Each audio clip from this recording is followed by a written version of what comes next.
பசுமை பரப்பை அதிகரிப்பதில் அனைத்து உயர்கல்வி நிறுவனங்களையும் ஈடுபடுத்துவதற்கான பார்வையிடும் நிகழ்ச்சி நடைபெற்றது.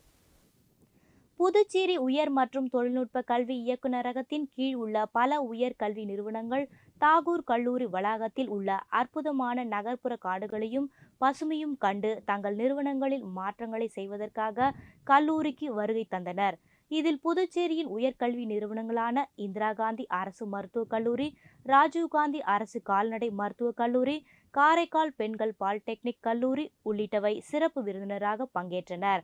தாகூர் கல்லூரி முதல்வர் டாக்டர் சசிகாந்த் தாஸ் சிறப்பு விருந்தினர்களை வரவேற்று வளாகத்தில் மேற்கொள்ளப்பட்ட பல்வேறு முயற்சிகளை விரிவாக எடுத்துரைத்தார்.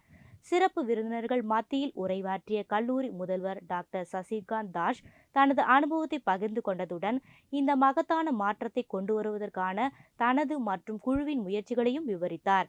அழைப்பின் நோக்கத்தை ஆமோதித்த அவர், புதுச்சேரியில் பசுமையை அதிகப்படுத்த ஒரு கல்லூரி மட்டும் மாற்ற முடியாது என்றும் மாற்றத்தை ஏற்படுத்த அனைத்து கல்லூரிகளும் முன்வர வேண்டும் என்றும் வலியுறுத்தினார்.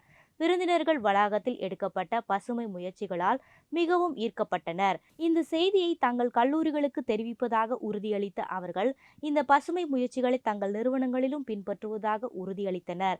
புதுச்சேரியை பசுமையாக்கும் முயற்சியில் ஈடுபட்ட கல்லூரி முதல்வர் டாக்டர் சசிகாந்த் தாஸ் மற்றும் அவரது குழுவினரை அனைவரும் பாராட்டினர். இதன் பின்னர் விருந்தினர்கள் புத்தர் சிலைக்கு மரியாதை செலுத்தியதுடன் கொரோனா தொற்று நோயின் போது நாம் இழந்த ஆன்மாக்களுக்கு மலர் தூவி அஞ்சலி செலுத்தியதுடன் மரக்கன்றுகளையும் நட்டனர்.